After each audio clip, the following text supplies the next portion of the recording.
Hello, it's Ishjo again, and tonight I thought I would talk about time skips, because some of the comments have caused me to think about time skips and why I hate them so much, and I will tell you why. You have generally either two ways that a time skip can go.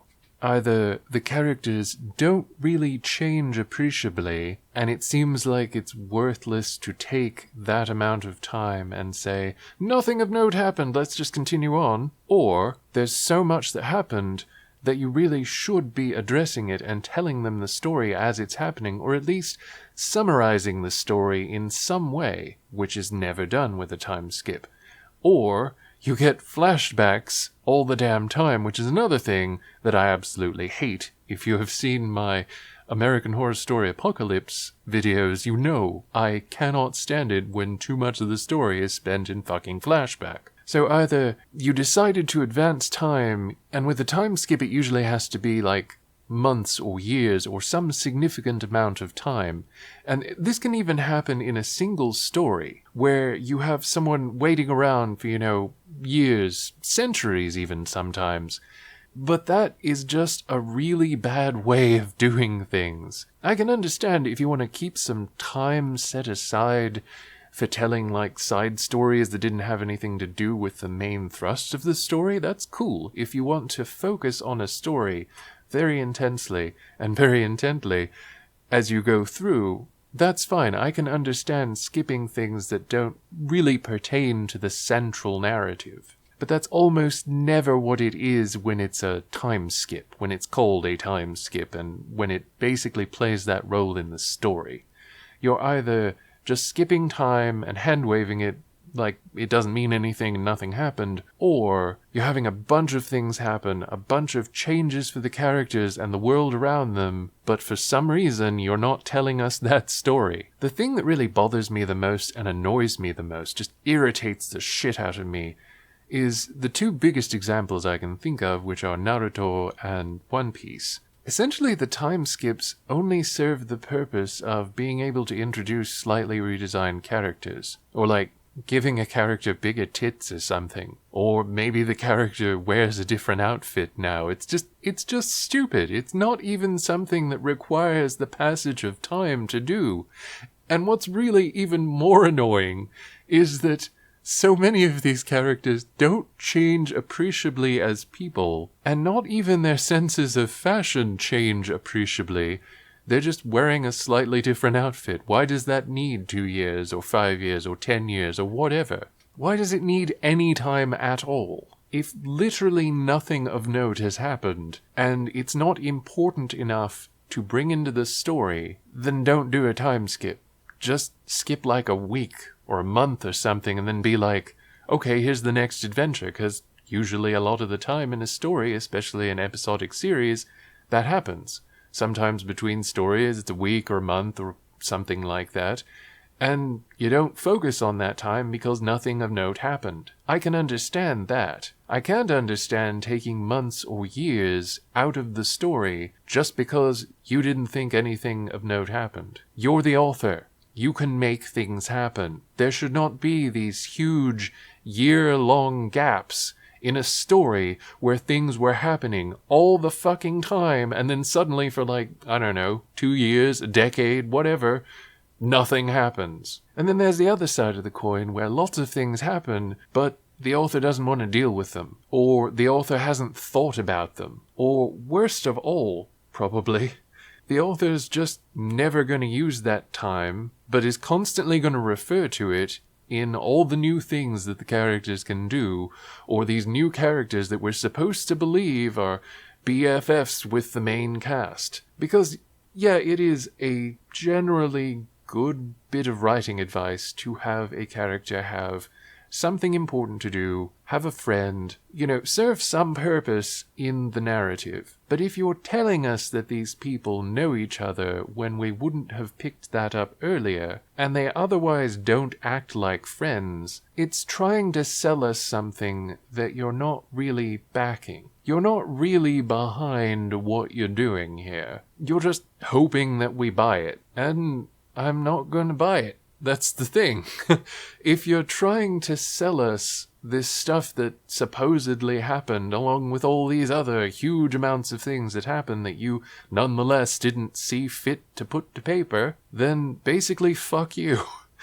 Oda, the author of One Piece, he is notorious for this kind of stuff, and it's not like he did the time skip just so he could get back to the central story and bring it to a conclusion because it had so much momentum. No, when you're doing a time skip, you destroy all the momentum you had, and then you're picking up who knows how the fuck long later. You have no momentum from what you built up. People's feelings have had time to kind of, I guess, plateau out and even out. There's just not as much. And maybe the intensity of emotion, which probably not the emotion that he had in mind, with people getting infuriated and disgusted and just putting down the comic and never going back to it, it's never gonna reset to a carefree point. Really, One Piece was never that carefree, even though it's colorful and kind of cartoony. When you get into it, Oda really has this bleak, depressing outlook even on his fantasy world where you look at it and pretty much anything could happen. But when you do something like that, it just serves no useful purpose. Like, maybe you could, in another story, reset it to a point where it was more fun and whimsical and less angsty and miserable, but not in this story, because you haven't undone the stuff that you fucked up. This has something to do with tone and consistency in tone, which a lot of writers struggle with, but I really do think that time skips generally tend to be a huge mistake, because, like I said before, you always tend to have that sort of little gap between stories, like a week or a month, or some short passage of time where nothing really significant has to happen.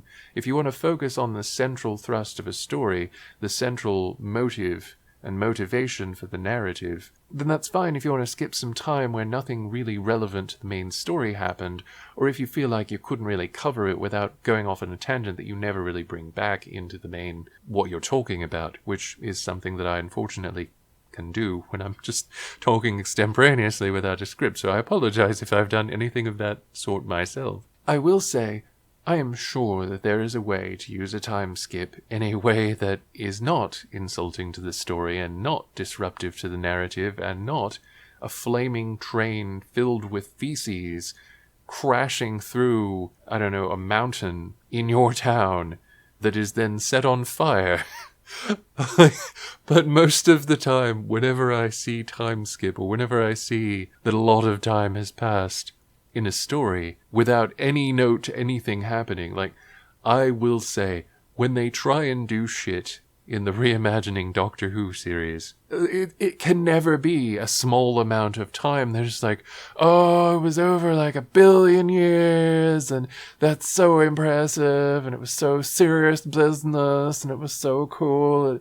No, that's not cool. That's bad writing. There are so many questions that are just presented by a couple of months, a year, a couple of years, to say nothing of a decade, 100 years, 1,000 years. Like, this is something, a period of time, no one should ever have to wait in any story. If you are not interested in or able to tell a story that happened over decades between the story that you're telling, then just stop writing that story, call it a completed book, and move on to the next volume. This is not hard.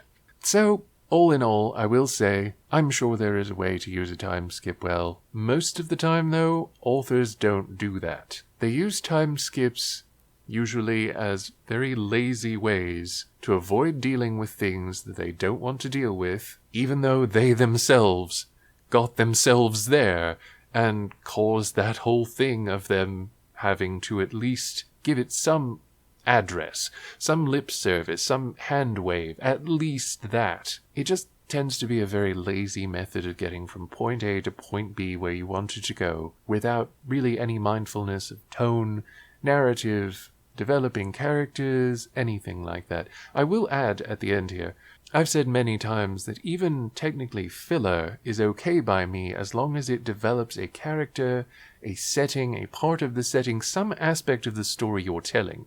I know some people cannot stand filler, but Personally, I like downtime with characters because it tells me more about them.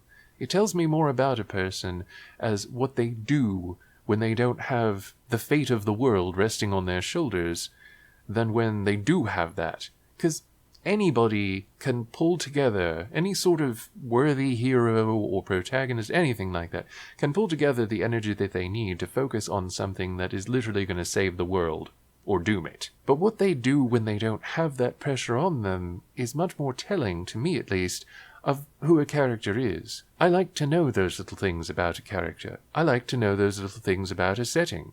I like to have stories, standalone stories, that I can enjoy in a setting or with some characters, where I don't have to feel pushed through so that they can fight something, or save the world, or, something ridiculous or dramatic, or just... I'm not always in the mood. Like, it's not always go time. We should not always have to have go time. Like, even when I'm playing games, sometimes I just like to go around and grind levels or something. It should not have to be life or death, the world, all of time, the universe, all this shit. That should not have to be in every fucking story. So I say, skip the time skips. Tell more of the story. Tell a broader story. Put more detail into it. Let us have relaxing time, or at least not so urgent time, with some of the characters. Let that show us more about who they are, and what they enjoy in life. Show us more of the setting. Get us invested in being a part of that setting, especially if it's a game. But please, don't do time skips. There are too many people doing that, and none of them, at least to my knowledge, have used that particular thing well. If you think you've got a good idea about how to use a time skip, I would love to hear it. But I will tell you right now that even if you have a good idea, maybe you should use that, because most writers don't know how to use a time skip well. And that's why it is generally a pet peeve of mine and something that I say is crap. Most of the time, it is a mistake. So, I'm sure that some of you feel differently, and I'd love to hear from you. I'd love to hear your thoughts on how you can use a time skip well. I'm not convinced at the moment that most people will even do it, even if there is a good way, but I'm happy to hear your opinions on the matter. And as always, I am very glad if you're listening. I hope this is giving someone something. I hope it's giving you something fun to listen to. I know there's a lot of crazy, but maybe we can all sort of spend some casual time together ourselves instead of having this ridiculous time skip.